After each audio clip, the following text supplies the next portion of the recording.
Welcome to Hot Flashbacks, where we boldly navigate the ups and downs and unexpected detours of our 30s and 40s while finally recalling how clueless we were in our 20s. I'm Molly Ward, your captain through this midlife roller coaster. Stick around for laughs, life lessons, and maybe a few I can't believe I survived that stories. Follow our journey on Instagram and Facebook at Hot Flashbacks. Make sure to like, follow, and share so I can keep making these episodes. Let's dive in. You could pursue being a pilot. Yeah, air shows though, just so you know. So like, don't get the wrong idea. If you're in an air show and you want me to come watch you, like I'm not coming. I hate air shows. I think that they are very boring and really hot and super loud. Again, not things I'm into. But if you want to do like a drive-by of my house with like some twirlies, I'll okay. Welcome to Hot Flashbacks. This is your host, Molly Ward. And thanks for joining us today. I am super excited to have, I say this every time because I'm excited about all my guests, and it feels like a weird intro to be like not explaining how excited I am, but I am excited to have my friend Tracy on the show today. Welcome. Hi, thanks for having me. Oh, you have a cute little like podcast voice. Also, good to see you. You and I haven't seen each other in a little while. I want to say it's been, what, a year? I think it might be more than that. Last time you guys came out to Seattle. Don't say that. I think it was last June, I feel like, because we came for Seattle Pride. Oh, maybe. We're going to go with that. We're going to go with that. I saw you 13 months ago, but always good to see you again. And I follow you on the socials all the time. So I see what you're up to. You do quite a bit of traveling, which, I love to see. And I appreciate you sharing because I don't get to travel as much as I want to. So I'm just vicariously living through all of your accomplishments. Yeah, but Tracy lives in Seattle and, outside of Seattle. So I don't really know, like, how far is it? It's like an hour south near the capital. Okay. Near the capital. Okay, so give us your intro. Tell us all the things we need to know about you in 6 seconds. No, I'm just kidding. You can have more than that. Oh my gosh. My name is Tracy Wilson, and I'm 42, and I run a luxury nail bar in downtown Olympia, Washington, and that sort of consumes my life right now. And I still skate, but yeah. So what are you into besides nails? Tell us some of your hobbies. Still play roller derby, so skating, and I'm making this the summer of paddleboarding. So I'm just we have lakes scattered all over in town, just hidden in these little neighborhoods that you'd never even know. And so we're just popping in with our boards and going and checking everything out. Yeah, just a casual float and go hang out. The summers in Washington are really short, so I am just grasping at every moment I have to be outside and enjoy it while we have take advantage of it while you have it. Yeah. It's been ungodly hot here for weeks. I think it's been 2 weeks around 100 degrees and there's no end in sight. 99 today, 102 tomorrow, day after day. Yikes. It's been warm, but not like that. Okay, what is warm in Olympia, Washington? 90s. See, 90s feel good. I think 93 is where I start to go, this is getting hot. Anything above 93 is, I'm out. Yeah, I totally get that. But yeah. But like weather out here this week is high 70s. We're in like 79 all week. So it's pretty perfect. That's awesome. Good. Yeah. Good. Well, you're living a perfect life. So yeah. And then we'll have about 8 months of summer or rain. So it's fine. Yeah.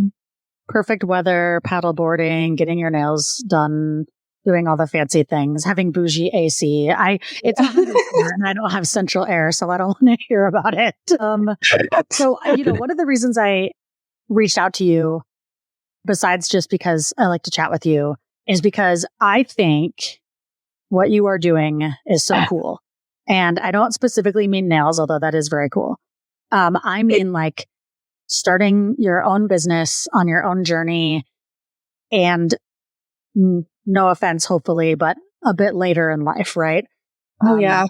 Finding your passion but not just that, but starting a business and having like a place that you operate and people that work for you, like that seems like really overwhelming for me to even think about, let alone to be starting that kind of journey in your late 30s and early 40s. So first of all, like mad props for that. I think it's really cool. I've been following your journey. And I love that for you.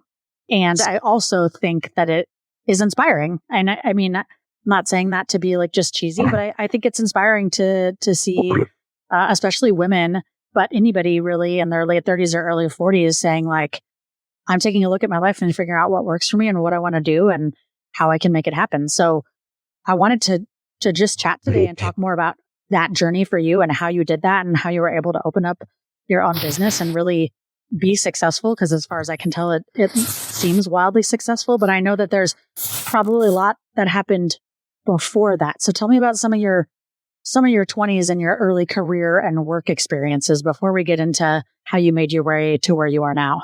Yeah. So I have had so many jobs. I mean, I started working when I was 15, grew up in a small town in central Utah, and just doing random stuff, cleaning hotel rooms. I've cocktail waitressed. I've been a photographer before, worked at a pet store. I mean, just everything that's out there that you can imagine.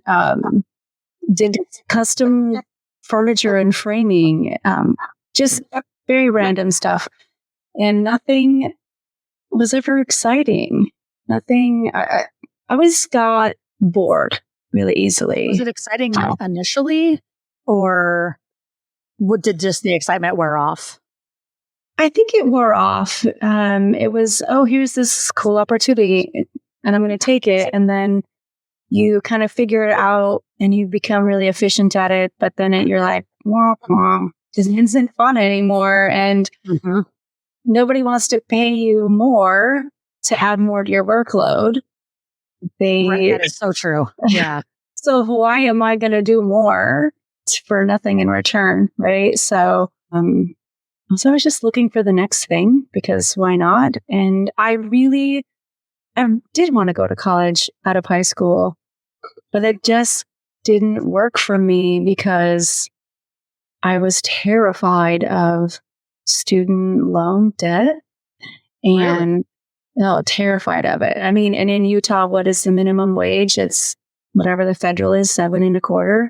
So how am I supposed to choose what I want to do for the rest of my life and go into debt doing it and not really even be sure if that's what I want to do? It was very scary. And I was in this weird place where I didn't quite qualify for student aid, at least not enough that would pay for anything. And nobody in my family had ever gone to college before, so they weren't even helpful as far as guidance went to be like, it's okay. You'll figure it out. I didn't have people to look up to in that way. So I was just winging it. I'm just like, I'll work here and I'll work there and just trying to make ends meet over the years. And then of course got married and was supported by that person, and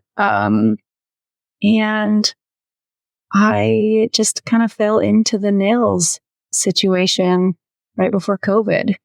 So my 20s were just kind of, I didn't get crazy. I wasn't out there partying too much and doing crazy stuff. Wasn't the raver type. Just no stripper pole. No, not really. Honestly, I was pretty mellow, all things considered.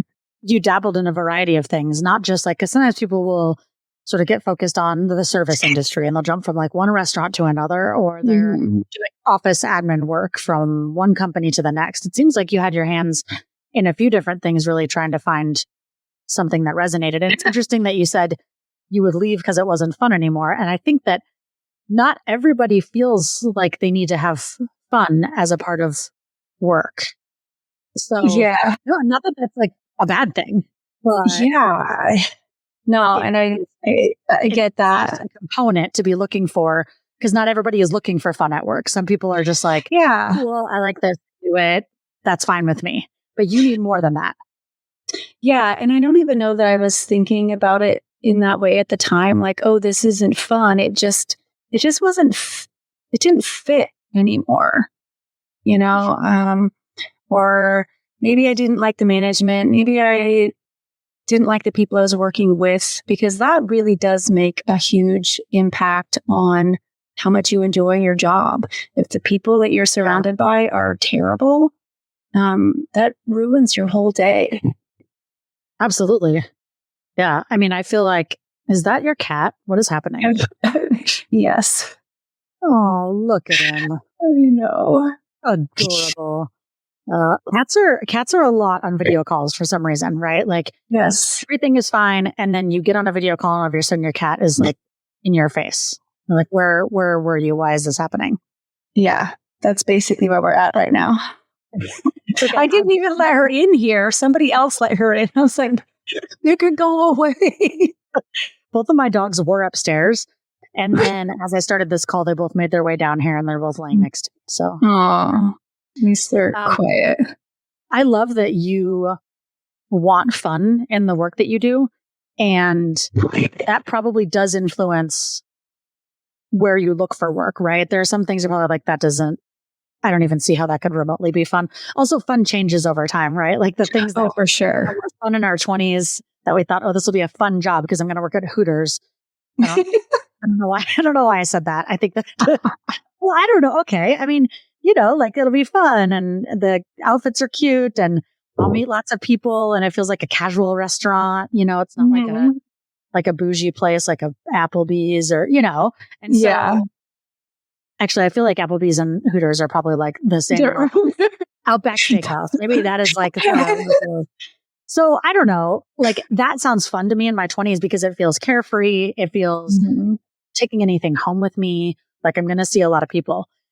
If you told me I had to have that job now, nothing about that sounds fun anymore at all. Being on my feet all day. Like, are you kidding? Smelling like food, having to talk to people.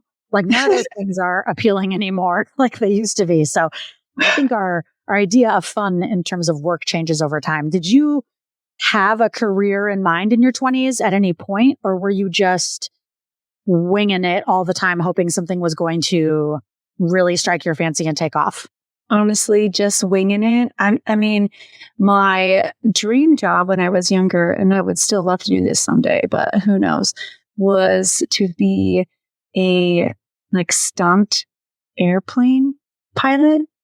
Or like those little planes at the air shows, you know, that spin around and do all the things. I don't know what it is about that, but I love it. I love that for you. I think you should pursue it. While I'm doing nails. You know, people don't need their nails done like every day of the week. So, yeah, right. You know, you could pursue being a pilot. Yeah. Air shows though, just so you know. So like, don't get the wrong idea. If you're in an air show, and you want me to come watch you, like I'm not coming. I hate air shows. I think that they are very boring and really hot and super loud. Again, not things I'm into. But if you want to do like a drive-by of my house with like some twirlies, I'll okay. I'll write a message for you up there. Oh, that'll be so cool. Writer. That would be fun. You'd specialize in like wedding proposals, you know? Yeah. See, that would be fun. Good idea. See, these are brilliant career ideas. So you wanted to be a skywriter. Yeah. But it never happened. No, it was too expensive. Okay. Skywriting school, is that like a thing? Is that okay? I'm gonna Google this because I need to know how to be a skywriter. I also am curious what it pays. What do you think it pays to be a skywriter? Oh gosh, I don't know. It better pay good though. Okay, there's no official training program or certification. It's just something you can learn to do. And just so you know, our total salary is somewhere in the neighborhood of 40 to 49,000. That's not. But I mean, how many times are you writing like in a week? That's fair. And how many messages? Because I don't know if business is good as a skywriter now that I think about it, because I haven't seen a message in the sky in a very long time. So If you're going to do that, I think you have to get a job like, Panama City or something, or like where people go on spring break and like that's like what you do is write messages like 2 for 1 shots. Yeah. Another thing. That's great. That's great. Yeah. Oh my gosh. Okay. So we stumbled on to nails and that started for you, you said around COVID. Was it just a personal hobby at the time? No, I'm also not a human who normally would go get their nails done ever. So it's honestly kind of funny how I ended up there because I did go to beauty school way back in, I don't know, I want to say it was like 2008 or 2009, right around the housing crisis. I lived in Texas, that I was forced to move. So I didn't get to finish that. And it was always like, I liked that nails. I liked doing the nails part of it. Of the hair and everything else there was so much chemistry and other kind of unknowns about it. And really, I just didn't have enough experience. So I was uncomfortable doing it. Yeah. So I was like, someday I'll go back and get my nail license. And in between that, I went to Weber State University and did a few years there and got my Associate of Science. And I actually was going to, I really wanted to get a degree in ethnobotany, which is like a merge of botany and anthropology together. Anyway, I just made that up. I've never. They don't actually have a bachelor's program for that at Weber State. So, but they have classes. Ethnobotany classes, but not. Gotcha. I'd have to go somewhere else. But anyway, I finished up a few years there and was like, great, now what do I do with myself? And just randomly was like, you know what? I'm going to go look into getting my nail license and see. And it took me 3 months and it cost me $1,500. And that was like it. Just how much it costs to like take the test or... Yeah, you have to go to school. And I went to a tech school there in Ogden, and it's 300 hours, and that's a state requirement. So I did my 300 hours. It took me 3 months. And so that $1,500 was my tuition and everything. And then I just had to go take the state tests and pass. Wow. And I did. So, and I knew I was moving to Washington. So I just made sure it would transfer, and it cost me like $50 to transfer my license to Washington State and just started doing the thing. So you started out of your house, right? So you were taking on clients at home. And that seems like it might have been good timing too, because of COVID, that you were able to just sort of, continue to do work as you could and as you felt safe. How did you navigate? How did you get from I'm taking clients at home to I feel stable enough to open up? Yeah, there's kind of a lot that happened in between there, because when I finished school and I got licensed, it was like 3 days later, the world shut down because of COVID, and I was still in Utah. And I was like, cool, great. Thanks, universe, for telling me I waited way too long and I'm now too old to do this. So I was really frustrated. Yeah. And then once things started opening back up in Utah, which is pretty quickly, honestly, compared to a lot of other places, I was just working out of my basement, taking friends and family clients. Some of our teammates, actually, I started doing their nails, and they deserve an award because my work back then was not good. Not good. Like, I look back and I'm like, oh, I'm so embarrassed right now. Like, thank you guys. Well, if you want to feel better about that, you could have me do your nails, because I am terrible. Like, I don't understand why I always end up with so much nail polish on my, what are the sides of your fingers called? Does that have a name? Do you want to talk about like the skin part? Yeah, we just call it your sidewall. Yeah, I have a lot of polish on the sidewall. It's not a good look. It's hard. It is hard. Yes, it is hard. I can't even paint my toenails, which I think is supposed to be easier because you have both hands. I can't even do that. So you're doing nails and you're not very good. But at what point were you like, oh, okay, I'm getting I'm getting the hang of this and I'm starting to figure out what I'm good at. Cause I look at the work that you do and it's much more creative. It's not just here's a set of red gel nails, right? Like the work you do is much more creative, which I think seems to me to be where you're finding the dopamine, the fun, the excitement in doing this and also being able to, because I know you, I also know you're a creative person. And so this probably fills your cup in some of those ways as well. Oh, of course. If I had to do basic solid color nails all the time, I probably would not be doing this anymore. That's not fun. I mean, there is an art to making it look really, really nice, but I don't want to do that all day long.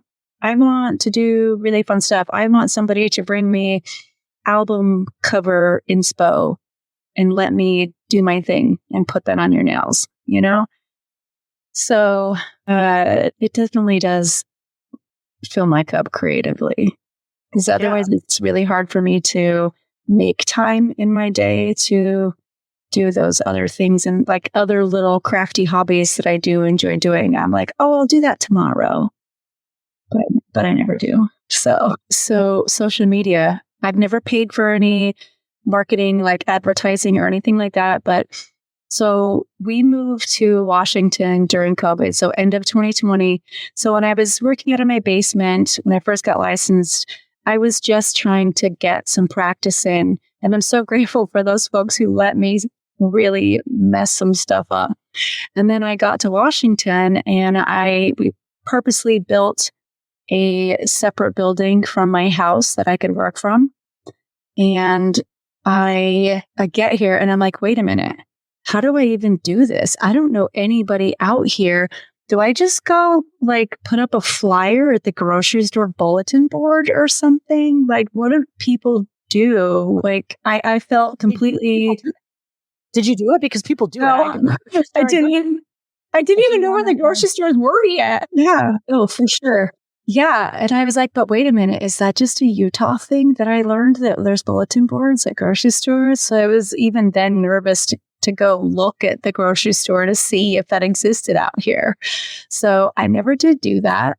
I just used Instagram. Honestly, I started finding other local businesses in the area and following them and chatting with them and just kind of networking a little bit. And granted, it was still like in the thick of COVID, and out here in Washington, it was a real serious thing. Like everything was shut down. They shut down building my house. They shut down everything. It was not like Utah. I was very different experience. I bet.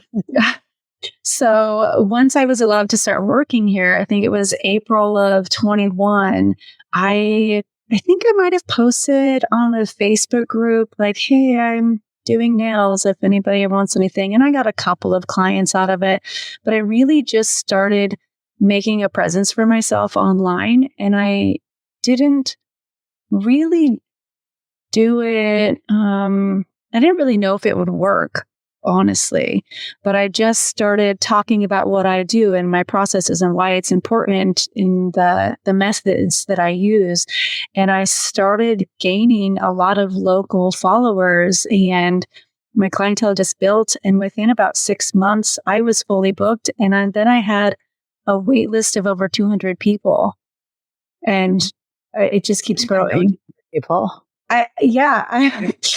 So that's, I think it also helps that people like you. You're likable. Maybe that's where I'm falling short on my end, but I do think being someone that people like helps. I mean, do you want to go get your nails done by someone you don't really like? You got to sit and talk to them for like an hour or 2 hours, right? Yeah. So I think in the line of work that you do, it probably really helps that people like you and like talking to you. And I think that that's one thing about my social media is that I try to be really authentic. You get what you get. I'm not faking anything. I'm just really real on there. And a lot of people can relate to that and appreciate that. And I've sort of become the expert at what I do in the room. So, and people appreciate that. It works. Yeah. And people want to see your face. Yeah. You travel and do nail stuff. I know that. Yeah. What point did you decide to to really make the leap and open your own place, because that is doing nails or doing anything if and when you want to. And I think about like being an artist, right? Because that is, you are an artist. And so doing art when you want to, when it feels good, when you're motivated, when you're in the mood is one thing. But having to sort of, when you turn that into a business, like you have, maybe it changes things a little bit. What was that like? And why did you decide to open up a shop rather than just continue the one-on-one service? That's a great question. Honestly, because I was treating it like a hobby is what I realized. I wasn't charging enough to cover anything. And at the end of 22, I think it was, my husband and I were doing our taxes, and he goes, wow, so after the classes that you've taken and travel for and, paying for all your supplies and products, it's like, you made $10,000 this year. What do you want to do next year? Like, is this really what you want to do with yourself? Yeah. Yeah. Like work 40 hours a week, and it's actually really hard on your body, what we do. You wouldn't think that it is, but sitting at a desk and you turn into like this shrimp and you just like are hunched over because you're hyper focusing with this hands in your face and doing all these little micro movements. And like, a lot of us have really messed up shoulders from it, or get carpal tunnel or back problems. And I'm like, geez, I don't want to keep doing this for 40 hours and for a hobby. Like, I love it, but is it worth doing that? And so he's like, well, what do you want to do? And my response, okay, well, I want to make 6 figures doing nails. How do we do that? How do we make that happen? And he has an MBA and runs his own business and is really good with all the number side of things and projections and whatnot. Like, he's the smart one. I'm just the one that paints pretty things. So you need both. You need both. Yeah. Yeah. So he's like, okay, how do we do that? And we just really hammered it out, and we're like, okay, how much will a space cost you? How much do your business expenses cost you? How many nail techs do you need? And at what rates are you charging? So that it works out, and that they're making a living wage, you're making a wage, and everything is handled, right? So normally something like that would have taken probably a good year for most humans to do, but I was like, oh, let's just crash course this thing and get it done in 5 months. It's fine. Everything's fine. It felt like everything was on fire, and I did have a point about a month before we opened last September where I wanted to just throw it in the towel. I had a bit of a panic attack and was like, nope, I don't want to do this ever again. I don't want to paint nails. I don't want to run this thing. I don't want to take me out of everything, unsign my lease. Can we just reverse rewind and start? I'm like, nope, I'm going to go hide in a hole somewhere. How often do you get to do nails still? So a lot of times when folks move up in management, right? So when I came into higher education, I was working one-on-one with students a lot, and I really liked that. And that's why I did the work I did. But if I wanted to move up, that meant putting layers between myself and students. And so, and a lot of times that'll kind of correspond with where you're at, in your own age. So when I was 27, it was really cool. By the time I turned 37, I felt like, okay, it's okay for me to have a little distance. How often are you getting to do nails, and is it still filling the bucket? Yeah, I definitely don't have the same clientele I had before I opened the shop, but I did that intentionally. I tried to be really smart about it because I knew that it was going to consume so much more of my time. Because the way that I have my nail bar set up, I have staff who need mentoring. So I provide regular mentoring and trainings, things of that nature, and then just running the back end of it. So I knew that I would have to let some people go, but it happened organically because I had to essentially double my rates for a set of nails when I moved into this place. So I was charging $65, $75. And now it's like $120. So just that jump for people like that caused a few people to leave, which is fine. I knew that was going to happen. And but that created a little bit of more space in my schedule to manage the other aspects of it. So I still regularly do nails. I probably have about a dozen really dedicated, loyal clients that I've had almost the entire 3 years or so that I've been out here doing nails. And then I take some kind of one-off appointments where I really want to go hard and do something really crazy and out there. But I also don't want to see that person again in 4 weeks. You don't say that to me. No, but these are like people I've never met. And sometimes people just want to get their nails done by me. So I'll be like, okay, here's what I want to do. Here's like, I get to decide the length, the shape, the art, the everything. And some people just want to be on the other end of the table with me and they want to wear whatever it is I'm going to do. So, and those people, go ahead. It's like commission tattoo work though, too, right? Yeah. I mean, yeah. Cause like, I know you and Alex have gotten some tattoos by the same person. And it's kind of like when you get to that stage of like, I don't just do nails, I do art. And so tell me the vibe. And then you get to express yourself how you want to, and the person ends up with a piece of art, essentially. Mm-hmm. Yeah, absolutely. And then if they want to come back and get their nails done again, they just won't be seeing me. They can choose to see one of my staff. But for me, it's not that I don't want to see these people again. Like they're probably fine humans. But I get overwhelmed if my plate gets too full, right? So then if I all of a sudden have these people that are coming in regularly, now I have less time to do those other parts of my business that I need to do.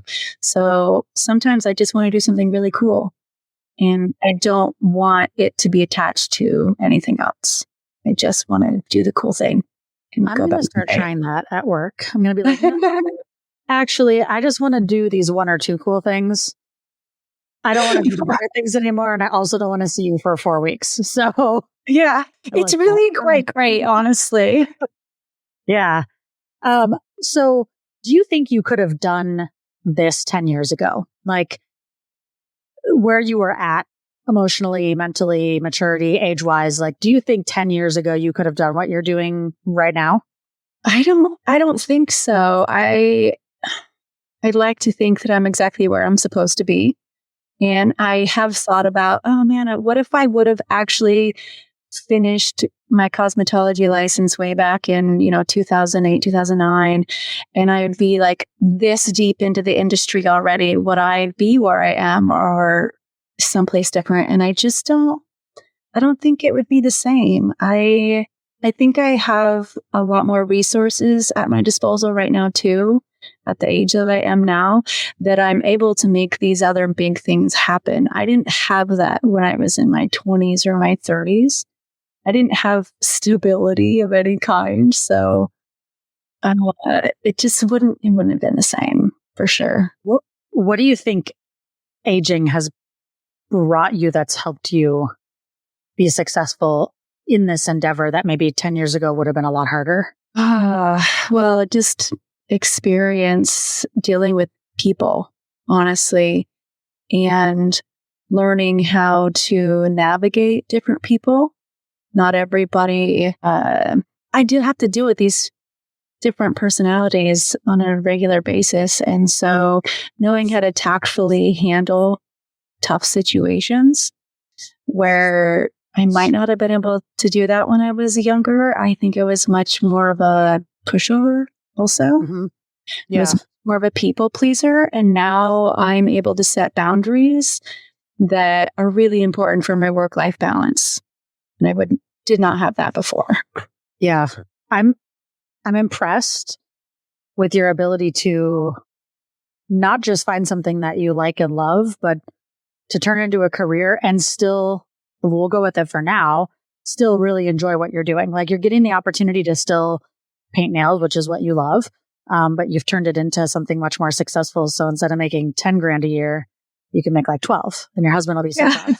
Yeah. Well, and also like the resources had to have been helpful, right? Because as you said, for a lot of folks, it might have taken a year to get to that point or more.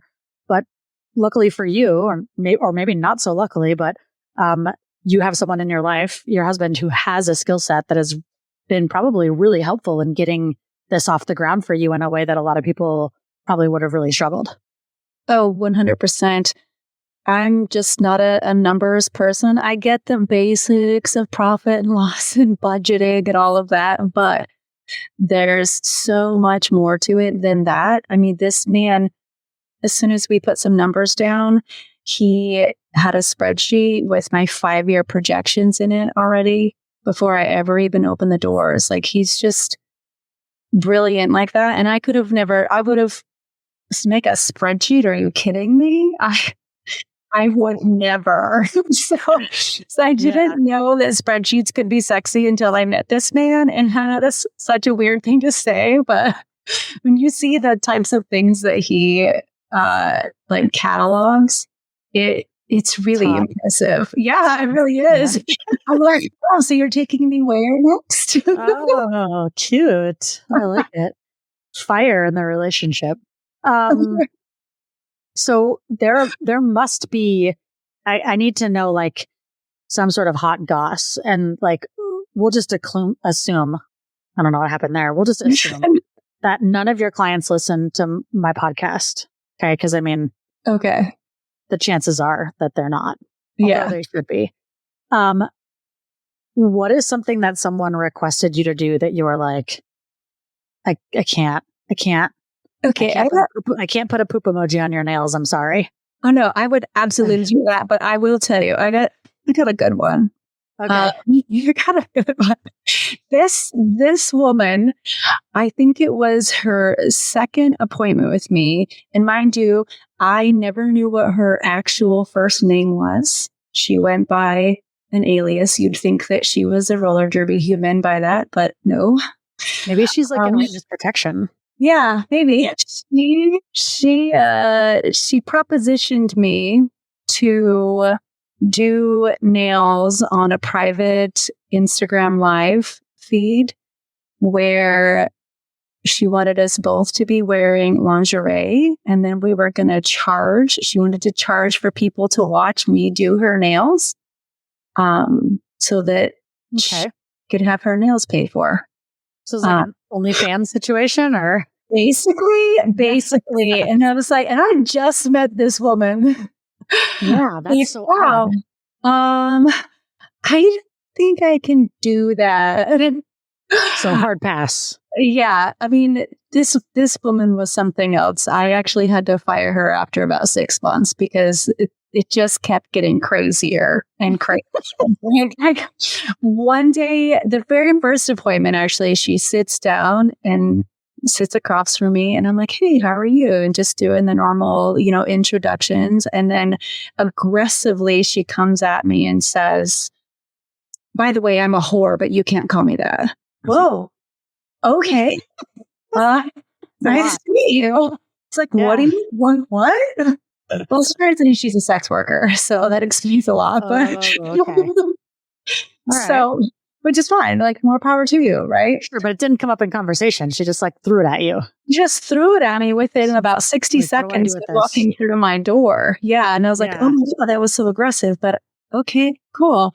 Please don't pay me in cash. Please go wash your hands right now. Yeah, jeez. No, it was pretty gnarly. I'm pretty sure she was also high on mushrooms one time because she was talking about how the mural in my studio was like moving and coming at her, and you don't have a mural. Yeah. Oh man, I don't know. She also, I tell you. Yeah, no, one time she's sitting across from me and she asked for permission to fart. Oh. And you said?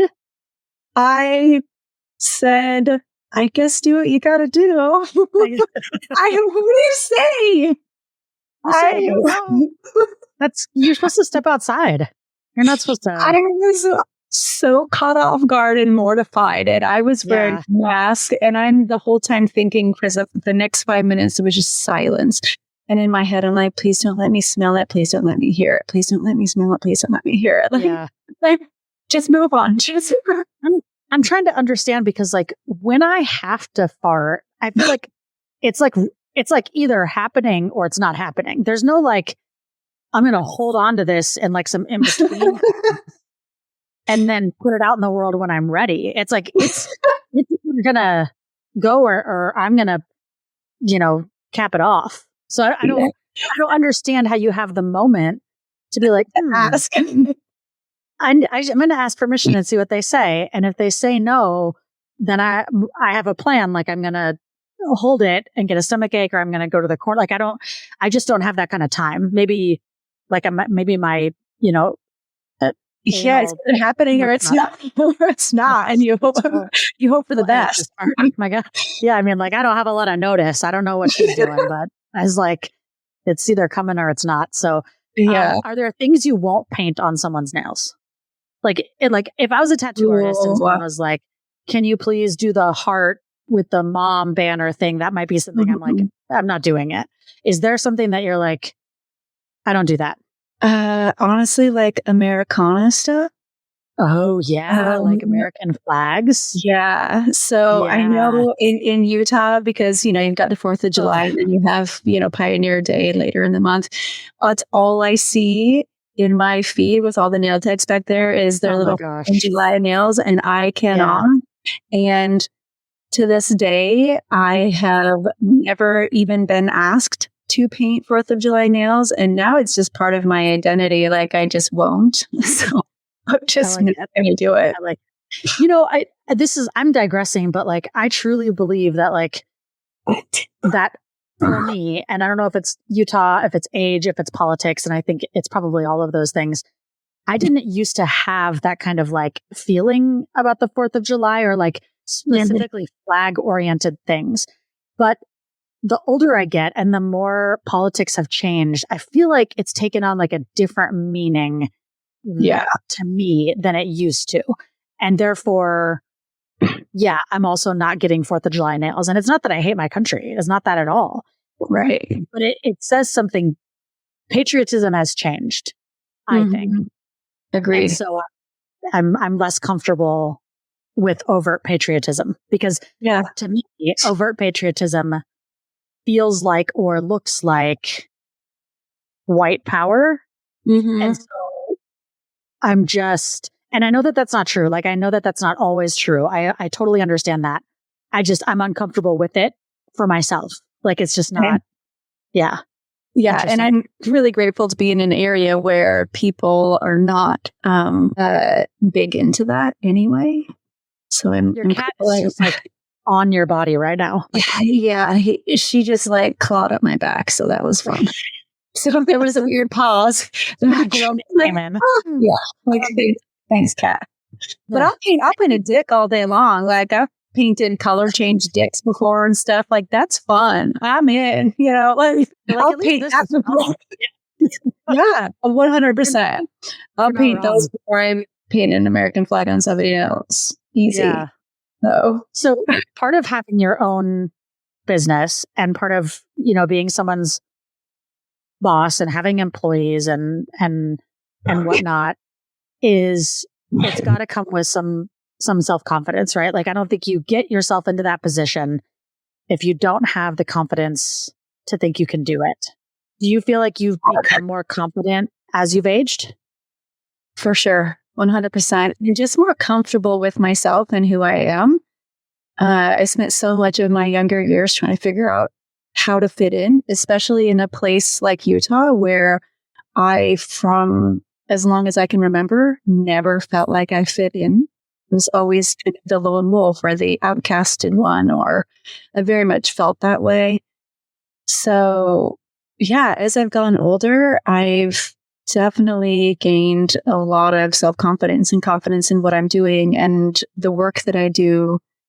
I still deal with a lot of imposter syndrome in my industry. It's easy to look at other people and what they're doing that are, kind of in that lateral space for me and be like, oh, but they're doing so much better and they're doing this and they're doing that. But I have to remember that everybody's bandwidth is different. And this other person over here that's doing this other thing in the industry, they don't have the same responsibilities and same other demands on their time that I do. They might be choose to not have kids and all of these other hobbies and whatnot, right? And I'm just trying to do like all of the things.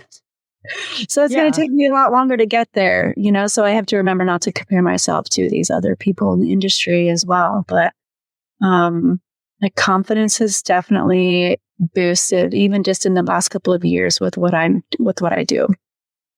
It feels to me like we talked about it being like art. It feels like art. And I think what makes that scary for me and what I think about like artists, I'm always impressed because, you know, it's one thing to do something and have your husband or your kid be like, that's so good, mom. And you're like, oh, thanks. It is a different thing to put your stuff out there and open yourself up to critique, criticism, and feedback about something that you think you're good at. And obviously, like, you wouldn't share it if you didn't think you were good at it, right? Like, I'm a terrible drawer. I'm not over here just like posting drawings on Instagram. I suck at drawing. Like, I'm not. Now, if I was good at drawing, I might be sharing some of those things. So it's got to be vulnerable in some ways. Does it feel like that? Oh, 100%. And I think that's one of the gifts actually that I have is vulnerability is safe for me, which I know is not the case for a lot of people. I know a lot of people being vulnerable feels icky and gross and makes them want to throw up. But for me, it's safe. And that's how I also connect with people is that vulnerability. And so putting it out there, I'm never worried that somebody's gonna come at me and be gross. I've honestly never really had any trolls on any of my posts that are telling me my work is shit or go get a real job or anything like that. It's that vulnerability is easy for me. So I think that is the one thing that works in my favor in the industry that I do. So, and that makes sense. But also like, for me, I think the hard part, even though like I've grown a lot in self-confidence, is if people don't come, then it's because your work isn't good enough. And so I'll translate that to like what I was saying previously about not wanting to actually start the podcast because it felt vulnerable. And it felt like if I started it and put it out there and people didn't listen, then that meant I wasn't worth listening to. And I know that those things are not necessarily connected, but when you own something in that way, when you start your own podcast or write your own novel or you know, do your own painting and make your own nails, it's like for me anyway, it feels like a piece of me. And then if people don't accept it or don't like it or just don't engage in it, that's the vulnerability that I fear, you know? Sure. Yeah. Well, and even I just post all of my stuff on social media, like on Instagram. And it's also easy to get into that, like, oh no, not very many people are liking this set that I did. Like, should I have done that? Or a reel that I've made that is a tutorial, or I just have to adopt the mindset of like, well, it's out there and it is what it is. Just go for it, honestly. Yeah. I know. We can get in our heads too much, you know, and like you're saying, those things aren't necessarily related. Just because it doesn't blow up right away doesn't mean it's not good, and doesn't mean that what you have to say or share is valuable. It's just your audience hasn't found you yet. We are our own worst critics always. So yeah, 100%. Well, I just want to close out by saying, if you could go back in time to your 20s and give your younger you, 20-year-old, 24-year-old Tracy, some advice, what would it be? I would just tell myself to trust myself. I think that was the biggest thing, is I didn't trust myself and didn't trust my own intuition. And I do now. I've learned to find that and trust it because it always knows. It always puts me in the right direction. Yeah, that's good. You're so wise. I like it. Thank you. Well, opportunity really quick. It's important for me for you to have the opportunity to just shout it out. Tell us where we can find you on Instagram. Tell us the name of your shop and all those good things so folks can seek you out. Yeah, sure. So I'm on Instagram, and my personal nail page is Wheelie Nailson because I like puns. So it's WheelyNailson. So because I also still skate, right? And then my nail bar is called Knuckle Sandwich Nail Bar. You can also find that on Instagram. We post all of the fun stuff. So awesome. Thank you. So give her a like, give her a follow, check it out. And if you're ever in the area, in the Olympia area, holler at her like 8 months beforehand so you can see her when you get there. We're just going to show up. That's what I'm going to do. I'm just going to show up. I don't have my nails done. I'm just going to come see you. So. Yeah, we'll make time for you. Awesome. Tracy, thanks for being here. I appreciate it. Thank you for sharing your story. And like, you never know who you could inspire and what can be inspirational to other people. And I think that the work you're doing and finding your talents and finding yourself and not being afraid to take those risks in your later years is harder. And so you're inspirational to me. Yeah, thanks so much. It's been a fun journey so far. So happy to share it. I appreciate it. Thank you very much. This is Hot Flashbacks. We're out. Want more? We're on all the major podcasting platforms like Apple Podcasts, Spotify, and Amazon Music.